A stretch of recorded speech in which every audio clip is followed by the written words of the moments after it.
Welcome to Retailistic with Deborah Weinswig, brought to you by Coresight Research.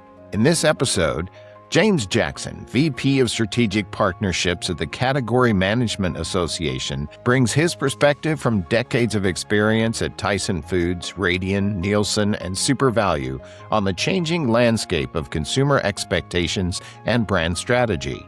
Deborah and James discuss the impact of Instacart and DoorDash on in-store experience, the role of private label, retail media, and agentic commerce. But first, Dana is here to catch us up on what Coresight Research has on offer for us this week. Thanks, Philip, and welcome back to the Retailistic podcast. Here's what we're covering this week. Our report of the week is a market navigator on U.S. grocery retailing and how quick commerce, AI, and polarized consumer needs are reshaping competition. We've also got a weekly earnings insights for the second quarter of 2026, as well as a U.S. Consumer Survey Insights data release, a playbook on loss prevention technology, a predictions update on China, and a look at the retail tech landscape for online shopper convenience, as well as a piece on what the retail health store of the future looks like and how AI can support it, plus our latest U.S. and U.K. store trackers. Now for the events. We're at Retail Boston running from August 10th through the 12th. Then on August 15th, our own Deborah Weinswig takes the stage at NACDS Total Store Expo in Boston to talk on retail health and AI.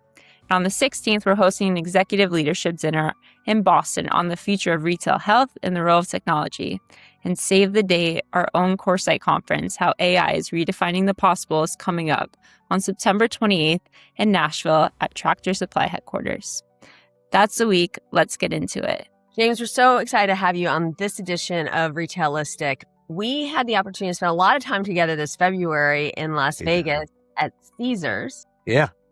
And it was, I will say, a group of people who were so interested in so many things that I am, which is understanding the details of the industry in order to kind of put together the bigger picture. So, right, taking a lot of the patterns and building it up as opposed to looking at it from top down, it was kind of bottoms up, which is how I think you ultimately understand things. Tell me about the people who are in the room, and let's start at the bottom and work our way up. Yeah. So and thanks again for being a keynote. That was awesome. So fun. So the group consists of a number of different, we'll call it stakeholders. So we have CPG manufacturers. So those can span from Fortune 50 all the way down to emerging companies, startups. We have retailers that are in the room, kind of the same thing. So you could have somebody, mostly regional retailers, up to the largest chains in the country and some even outside of the U.S. And then a significant part of that audience are solution providers. So that is a mix of people who are sponsoring. But if you think of the NIQs of the world or the dunnhumbies of the world and so on. So the big guys, as well as we have some that are startups as well. So we have an area for them. And we are actually seeing a lot of innovation come in, and we'll probably talk about that more later. But it's a pretty interesting group. And like you said, it's really people who are trying to, I guess, one, get educated. So we have a group that is kind of more maybe junior or what have you, all the way up to your senior leadership. And that's networking and also looking kind of at the higher level conversations. And that's kind of where you came into play to, how do we think about the future, what's happening, and how does that impact my business? Can you talk about over time how the event has evolved and changed? And how are those who are in the room, what are they looking to kind of go home with, if you will? Yeah, as far as the evolution, and I can't speak to maybe day one because it was about 20 years ago, but I think when the event initially started, it was really more about networking. That networking is still kind of a cornerstone. So you have, people that, oh my gosh, I haven't seen you since last year. And that's their way to kind of reconnect. So people even from competing companies that are sharing information and they're kind of having their side banter. So you have those people, you have people that are newly connecting. And then we have now in the remote world, teams that will have their sales meetings there. So it kind of started that way. And that again is still a huge component. But I mentioned there's an educational component. So we have workshops. So when it comes to AI, or we had a workshop on Power BI or something around storytelling with a presentation company. So how do I learn about things that are fundamental to my role? so that I can do it better or learn something different. And then we have different breakouts that are talking about key topics that are at the forefront of the industry, all the way down to let's talk about, hey, this solution provider has added this component to their portfolio. Let's learn more about it. And then, we have kind of the higher level conversations as well. So it is turned to, I think, more heavily focused on education and kind of the let me understand how this applies to me and to my organization. Networking is still a big portion, but it's growing. And actually this upcoming year, we're going to see even a bigger change towards kind of what's happening, what do I think about it, and then how do I activate against it? Well, I think that's the biggest challenge right now for everybody, right? Which is I learn all of this. Yeah, I have all these great conversations. I learned so much at these events, but then how do I activate it when I get back home?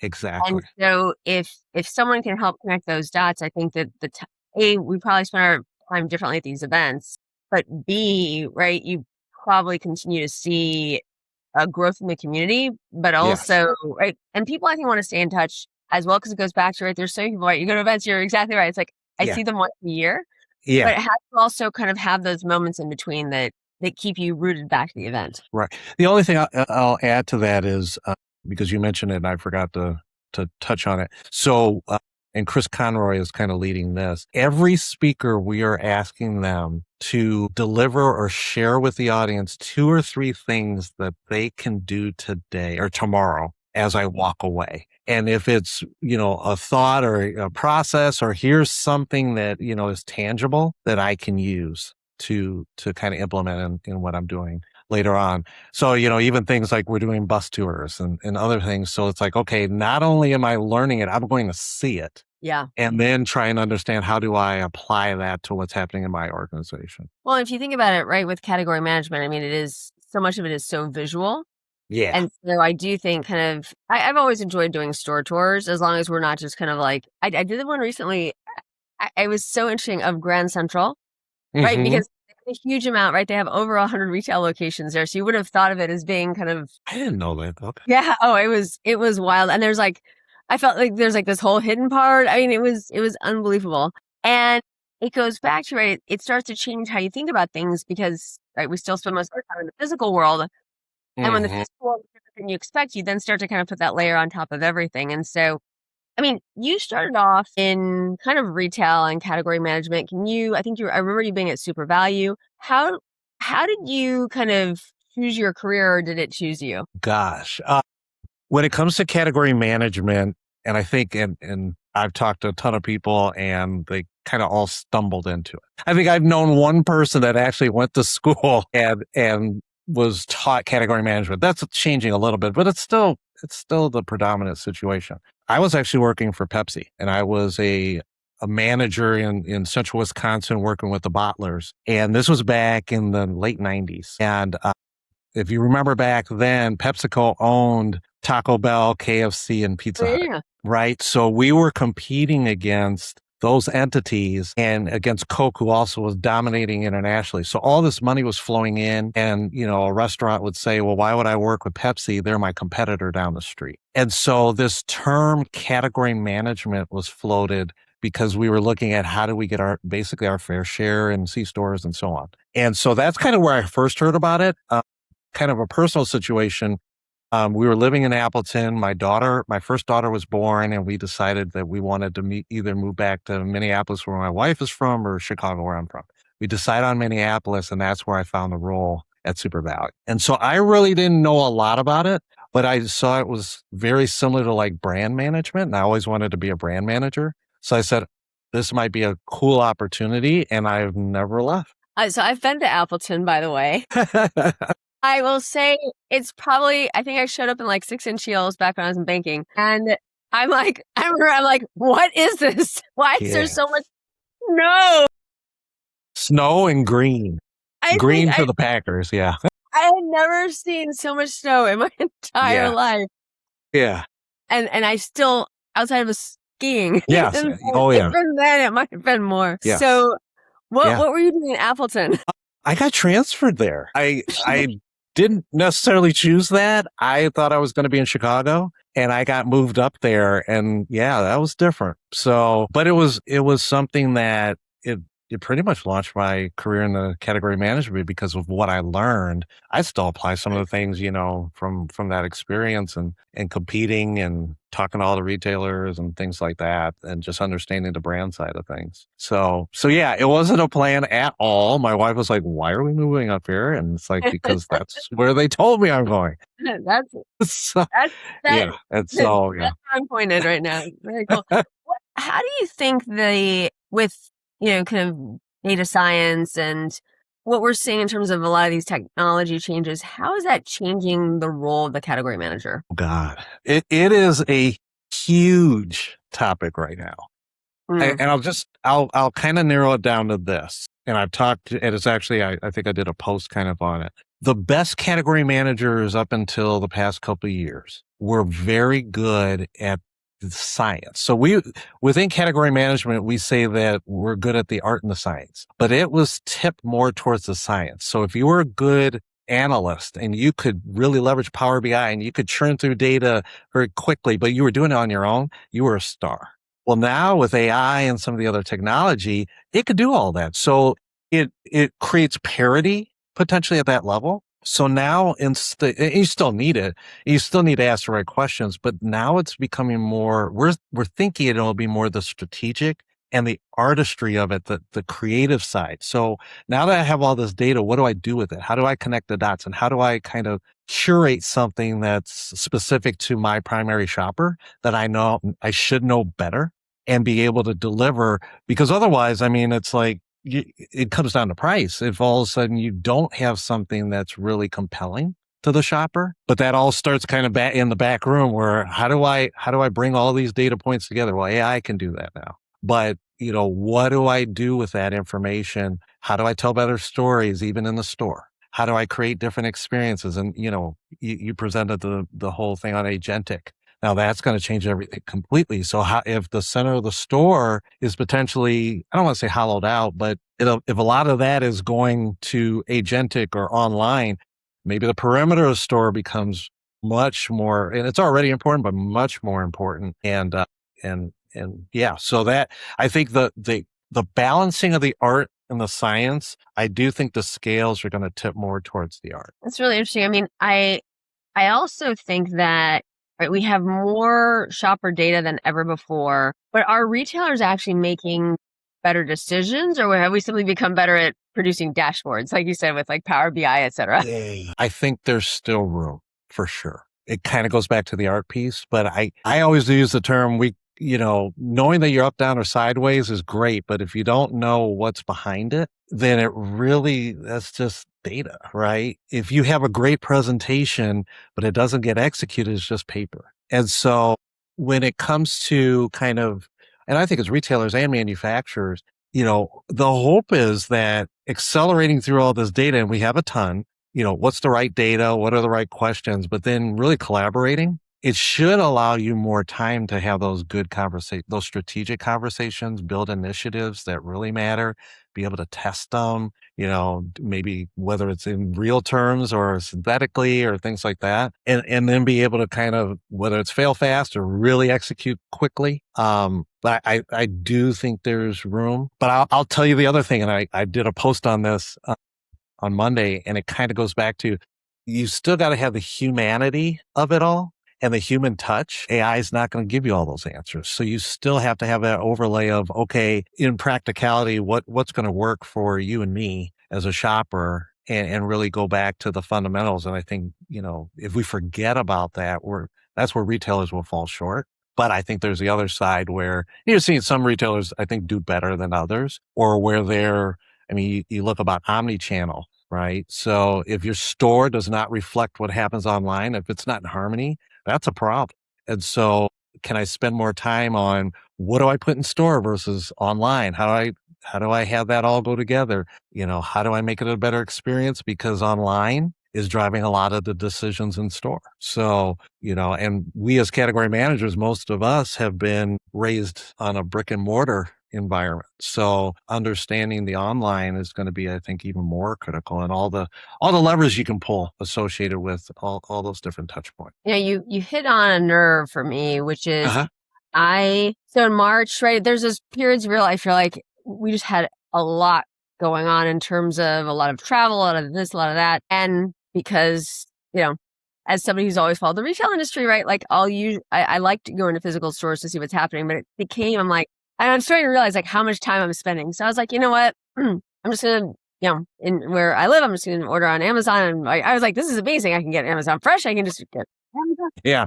Whole Yeah. Foods. I'm like, I got 3 different grocery carts going at the same time. I'm like, today I want Italian, tomorrow I want Greek, then I want Mexican. I mean, it was amazing. I'm like, and easy, and total price transparency. Yeah. So I have to say that whole kind of initiative of mine lasted longer than I expected. And so I this is true confessions. I feel I don't think I've been into a physical store like literally in several months, and because I've been traveling a lot for work and working, and I'm just like trying to make sure we've got what we need. And actually, when I would travel to a new location, I would for work, I would then go and see the malls or the retailers there, but for personal consumption purposes. So two different, right? One is research and one is personal consumption. And so I went to my local Fairway 2 days ago, and it's about like end of my day, let's say 8:00.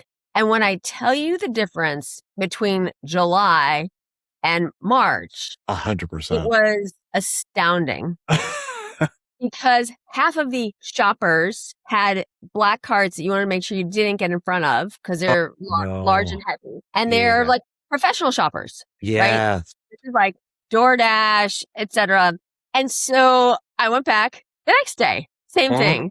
I'm definitely going back today. Now, of course, I'm going in like every day, like making up for lost time. But I've felt that. So I'm very lucky where I live. There's like, especially being in a city, I can probably walk. I mean, I can honestly walk in about 15 minutes. I mean, I could probably hit 100 retailers pretty easily. And so, so then I went to Target, same thing, not with the big black scary carts though. And I was at Morton Williams, which is also owned by Wakefern, which is who owns Fairway. But I'm like, as a consumer, as you're starting to see this rise of the professional shoppers or whatever we want to call it, how does that start to impact where things are on the shelves? Right, from a category management perspective, because and then where does private label fit into all this? Gosh, you threw a added one in there.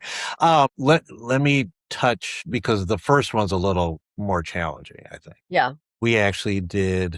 We had a summit last year, and so a store can actually play multiple roles. So it can be just your normal shopping trip for individuals. It can be a warehouse, so it can support online, and you have some stores where it's heavily skewed towards that. Target is an interesting one. It can also be a media channel. And so when it comes to the kind of managing the online versus individual shopping, those are totally different. If you think about like Instacart or, those, I'm going to call them pickers because they're almost like they're in a warehouse. That flow, it should be different than personal shopping. And so, a retailer or a store has to make a choice. Like, who am I going to serve? And I think right now it's still a category manager is building it out for the personal shopper, for us, which makes it potentially, I'm assuming, less efficient for those professional shoppers. I mean, I was shocked because, I admit, it's like you're going back and like greeting your friends. I'm like, oh,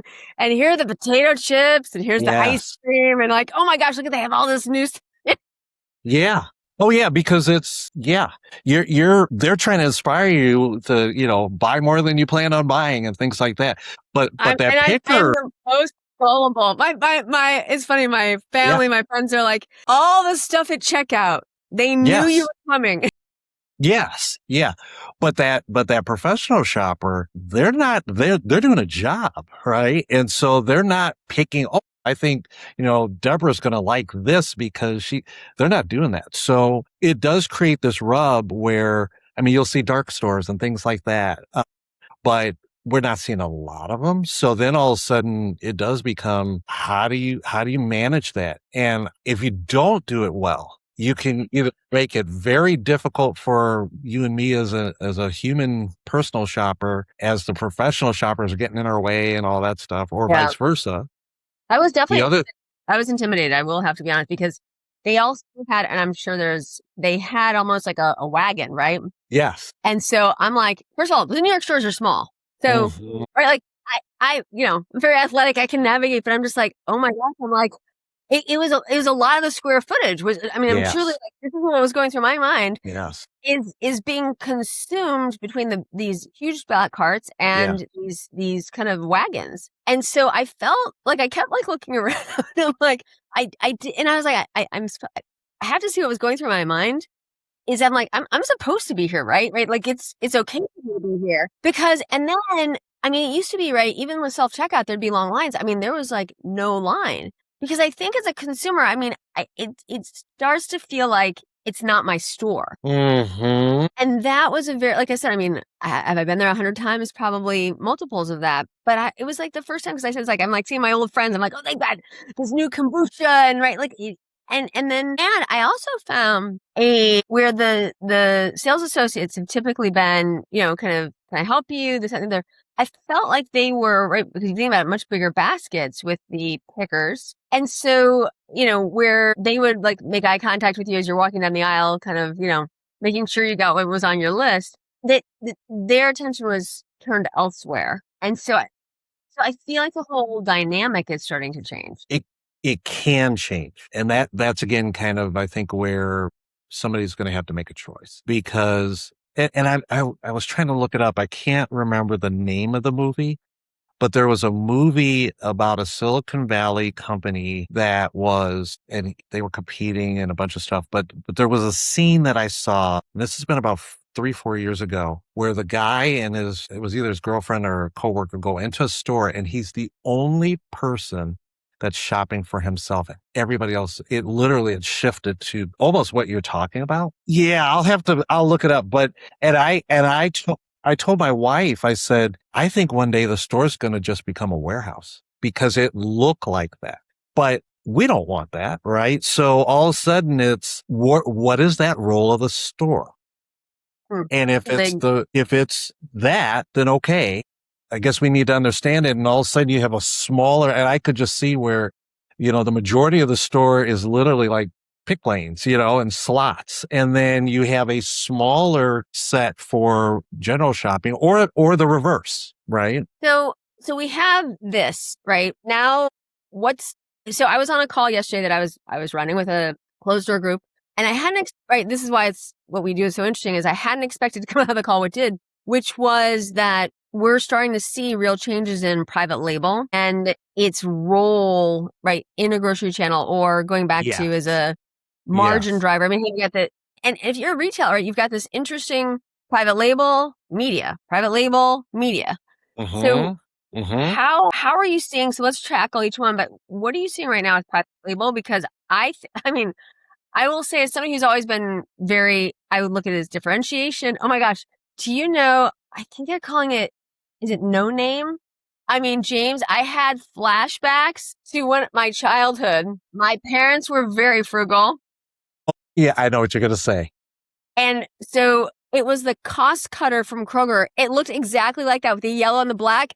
And my daughter's like, this is like the hottest thing now. I'm like, oh my God. I said, you have no idea. Like my friends would come over and I would say to my parents, I'm like, please just pour it into the Cheerios box, right? Like, yes. Don't, there was like a shame about it back then. So, and 100%, I grew up in Chicago and like Aldi, for instance, back then, like you wouldn't be caught dead in Aldi. And it was generic. Like they had generic, and I think it was black and white or whatever. Yeah, it was black. It was white with black lettering. And, yes.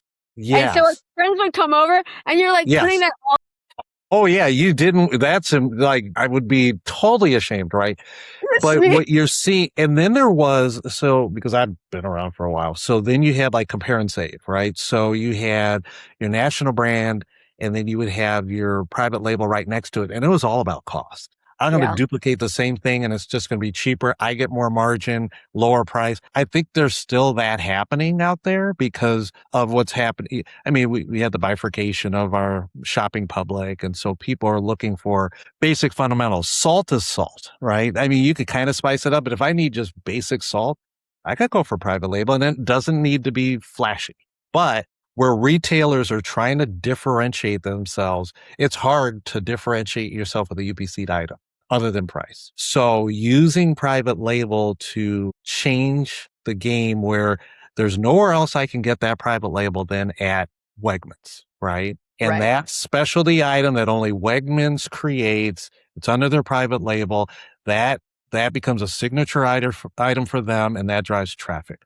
Or just the halo effect of like Costco with Kirkland, right? Yeah. And so it is a differentiator, but it's still, and you'll see tiered programs. So you'll see premium, and then you'll see a different private label. So you're seeing all that.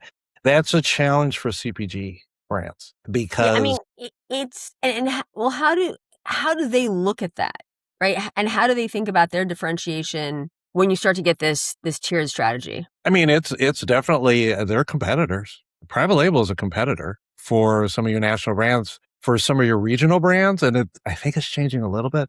But regional brands, they're really under attack because you only have so much space on the shelf. And as a category manager, I would look and I would say, I need 2 national brands and a private label. Maybe so. If I had 3 regional brands, I might keep one.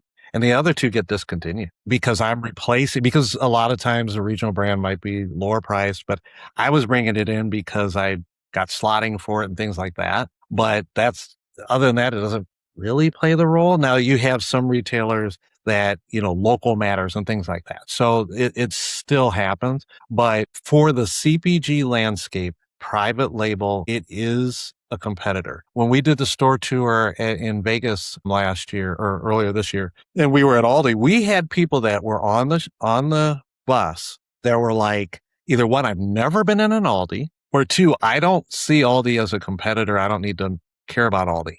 And then we had some people that were like, we didn't care about Aldi until Aldi had something happen in the supply chain and they reached out to us and they asked us to bring in some product. And then all of a sudden we realize how significant they were, because you have a lot of CPGs that won't produce private label. And they're saying that, so they're having to make a choice. Am I going to stay true to my brand and not have a private label arm? But some of them are having to change. So I don't know if it's a lot, but Costco, Aldi, private label in general, it has a significant impact on that market. It's interesting you mentioned Aldi in Chicago, since I lived in Chicago for 5 years, and I've always, I was an athlete, always been very focused on the ingredients. So, and I will tell you unequivocally, right, lowest sodium, lowest sugar, all these products. So that's what drove me there. So, I mean, I remember being in business school and people are like, where are you? Like, people would come over, and I had a few roommates and people are like, and they were more curious. Yeah. And so it's like, I started to, right, like, be this influencer at University of Chicago on people going to Aldi, because people are like, wow. So I'm spending 1/3 of national brands and it's healthy. What's the catch, right? Where's this? Yeah. And then like the whole 25 cents that you put in the cart, people are like, this is the coolest thing ever. It right? is. In terms of changing behavior. So I think that to me, what's been amazing is, so we, changed our location during the pandemic, and the closest grocery store to us, which was not that close, was Aldi. Mm-hmm. And so every Friday, for many reasons, I would just go to Aldi, and I spent a disproportionate amount of my time there each week. I'll just leave it at that. But it was like my only time away from my family, right? I was like finding solace in the Aldi, as was everybody else in Aldi. So you start. That's pretty sad, Deborah. I know. It was a very, but and we would all talk to each other. It was like my it was way more than an hour that I was in there. I'll just leave it at that. And so, I mean, I probably for a while there could have, I have a fairly photographic memory. I mean, I knew it was in every aisle. I could tell you they put in one new SKU in the entire store. That's how well I started to get to know the product. God, okay. Yeah. Oh, no. I'm telling you, I was like, and I actually started to, because, I'm a researcher at heart, I started to literally write everything down. I mean, I took it to that obsession. it was really interesting to watch how they handled certain things like eggflation, right? So they would limit the amount of eggs you could buy, but they really kept the prices low. Yeah. So if I were to Yeah. go across the street to just say any one of a number of other retailers were right, it was like $9.99. It was still $2 at Aldi, but I could only get 12, which Yeah. is fine because it started to change how I felt about how they ultimately put the consumer in the center. And that was just a different, Yes. different approach, I guess is the nicest way to put it. Yeah. So Marcus Schroeder, he was at our conference, and I spent a lot of time with him, and I've talked to him since, as well as Karsten Kortum. They're kind of partnering, and they're really looking at Aldi. He talks about Aldi and just how relentless they are. Like, just everything has to be dialed in. Every SKU has a role. It's not a category role. It's a SKU role. And then Karsten said something to me a couple weeks ago. So when you ask a category, like, a lot of people don't know what category management is, and you have to describe it. And we'll say it's, getting the right product at the right price at the right time, and I'll add to the right people. Carson also added at the right quality. And I had never heard that before. But that's how it's Lidl in a way too, but Aldi, and that's what you see Costco doing. And so when you understand your shopper really well, and we say category management, but shopper is like at the forefront of that. It should be.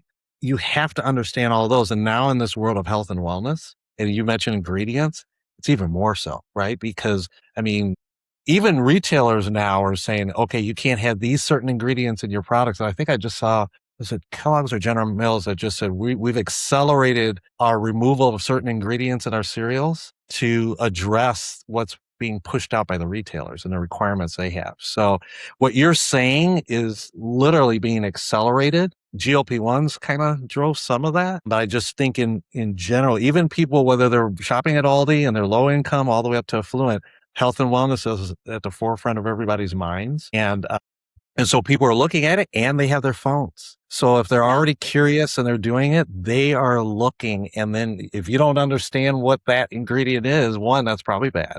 But then two, you can look it up in a heartbeat and find out, and okay, it does what? No, don't want that product. So it's, again, putting a lot of pressure on the brand. Which then takes us to GLP-1. Mm-hmm. Because I will say probably some of the most interesting conversations I've had in the past 12 months have been around this topic. Yeah. And really around category management, which is not what I would have expected. So you were right. Which is why which is why I'm absolutely fascinated with what you guys do. Yeah. Fascinated or obsessed, however you want to look at it. But I've sat with many brands and both have, and they all have different points of view. Some want to be looked at as, a brand that should be in OTC and HBA, right? They want to be looked at as wellness, but not in kind of like the regular grocery aisles. And I've talked to others who absolutely want to be in the regular grocery aisles and feel that the customer, right, when they're shopping for A, B, or C, right, they know that product, they can find something that's, higher protein, et cetera, in the regular grocery aisles. How are you thinking about that? And that's planogram compliance, planogram, optimization, et cetera. And I know we've talked about it, and I think I've kind of changed a little bit. Okay. This is going to be good. I think so before, if you had a brand that was specifically focused, let's say on higher protein, right? And so you were near the pharmacy or what have you, and that was your place and everybody knew to go over there. And I'm just coming up with this now. Nice. I don't think that serves you well. Yeah. Because everybody else is focused on it too. So if you think about protein's everywhere. So why would you be sitting in pharmacy when protein's up and down the aisle in every brand? So I think if it's me, I would be in aisle in general grocery where all the action's happening. The number of new brands that are coming out now, and I'll say if it's like Grooms, that's going to be in the pharmacy, but I'm speaking of like a snacking item. Mm-hmm. There's so many snack items. You've got PepsiCo coming with Naked, and you've got all these, and then you got Lesser Evil, and all these different brands that are in the general aisle in grocery. If you're off to the side, I think you're out of the game. I could be completely wrong, or you got to have a secondary display. So you're over in the pharmacy, but you've got an end aisle or something that you're doing in general, because most people they're just they're going to shop for groceries. And unless I have my app that guides me to that specific aisle outside of general grocery, you could get missed. And that's just me. But I think there's so much around, and again, because of GLP-1s, where people are looking for specific things, but there's not enough room in pharmacy to hold all of it either. So all of a sudden you have to put it there. So I do believe you need to be with the general population now. And then they could choose, because you also have people, and I'll say this, because we have a community with dietitians, and it was an interesting conversation where some dietitians were huddling up, and I'm listening, and I'm like, oh my God. And they were saying how let's say a mom's on GLP-1s, right? Well, that impacts the whole family. So they were seeing kids that were having nutritional issues because they're not getting enough of proteins and things like that because mom's shopping. So now all of a sudden you have to think about, okay, well, if mom does have a different shopping list, do I want mom to go to all different parts of the store depending on if I'm shopping for me or for my kids? Versus if I'm in one aisle, I can do it all in one aisle. It's a very interesting way to think about it. And I mean, I think, you and I've talked about this. I think what's really interesting is that the role of a nutritionist and the importance of them is at, and I think because it goes back to, I think there's enough information out there that we're all, I mean, if we can't figure out white rice, brown rice, then, right, to be honest, then what can't we figure out? And so I think we really just need somebody to kind of like help guide us. And, I think, some grocers do an excellent job of making that available to the consumer in the store. And I think it really changes, where consumers are spending the time. I mean, I think it's a huge competitive advantage right now. And that's how I look at it. So, and I'll just follow up with this one thing. When you asked before, are retailers getting it? Are they using the data and making better decisions? The data is saying that people need education. And the data is saying that there's confusion and that people do not trust the brands necessarily because they believe it's marketing. And so that shopper comes into the store, and whether it's I'm on a GLP-1 or I have a disease state, or my doctor says I need to go on a diet or whatever, the doctors are not trained on that. So the shopper comes into the store and they know they need to do something, but they don't know what. And so who's going to guide them? Well, they can go on an app and all that. But so the retailers that understand that, and right now the dietitian or whatever is kind of on the side, and they need to be a part of that conversation. And if you want, and when I talk about differentiating, that's another way to differentiate. And so the company, so you see like Hy-Vee and Kroger had a Nourishing Change conference. The second one was down in Des Moines. I went to that. Ahold jumped in and said, I want to be a part of it. So in some ways, some of the corporate pillars their health and wellness is getting added to that. And so it'll be interesting to see, but I think there's a way for that human connection. I need influencers are part of that online and so on, but that's the next wave, I think, because of what we're seeing. And again, it started with GLP-1. So we are quick. This may be the fast. I feel like it was like we just started 2 minutes ago because I still have so many questions. But one I really want to make sure that we touch on is around retail media and how that's changing. Everything we think about retail and brands and how retailers can monetize, et cetera. Yeah. In category management, it's an interesting one because for the longest we were saying that's not us. That's kind of off to the side. But I think, one, it does impact the shopper and how they think. So category management needs to know about it.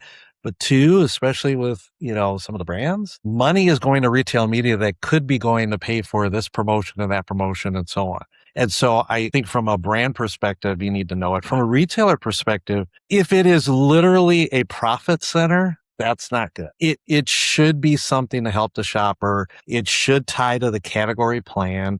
So if you have ads running in an aisle and it has nothing to do with the strategy or maybe nothing to do with the category at all, is that the best approach? I would say probably not. It should enhance the strategy. So that category manager needs to be involved because they're the ones driving what's happening on the shelf and what's happening with the promotions and so on. And it should be in lockstep. Online the same way. So if you're doing a lot of retail media and it's talking about something, I better see it in the store if I'm going in store. Otherwise, again, that harmony piece of things falls apart. And so I think I've heard that there are I haven't seen a lot of retail media actually here in Minneapolis, so I don't see it as much. I've heard overseas there are some retailers that are starting to do a really good job, but they're also limiting how many screens and stuff like that are in the store, because that becomes like NASCAR at some point. So I think there's got to be a good balance. The data that comes out of it can be really helpful. So yeah, I think at least from category managers' perspective, from what I understand, we're kind of still in early stages of how do we utilize it. Perfect. All right. Well, we're going to leave the last, let's say, 2 minutes for our lightning round. So you can pass, you can just say what comes, Okay. top of mind. But Yeah. All right. So one retail trend you think is mostly hype. God, retail media. Okay. What is the biggest mistake brands make when approaching retailers? It's all about them and not about the category. What skill will every category manager need by 2030? Can I give 2? Absolutely. So one is the creative side, strategy. Need to go from tactical to strategic. The second thing is I think you need to understand how you use AI and how it complements your role. Like that. What is one thing retailers should stop doing immediately? I think they should sell versus always trying to extract money from the manufacturers. Promotion or personalization? Personalization. Most overrated retail metric? That's a tough one. Share. Most underrated shopper insight? Underrated. God, these are hard. Impressions. Okay. And last one category you think is ripe for reinvention? Fresh meat. Ooh. Didn't see that one coming. That's good. Awesome. James, this was fantastic. We've got to have you back soon because this is one of those areas that when you start to slice into it, there is so much happening. Thank you for joining us. And we'll include a link for everybody to your upcoming conferences and events. Thank you for joining us. And we can't wait to have you back soon. Thanks for having me on. I appreciate it. And as usual, we could talk for days. So We could talk for great having the conversation. All right. Thanks. Thanks, Deborah. And thank you for joining us. If you enjoyed this conversation with another legend of retail from Retailistic, please check out our full catalog of interviews with retail industry leaders and set your notifications so you don't miss any of our upcoming episodes. Have a wonderful week.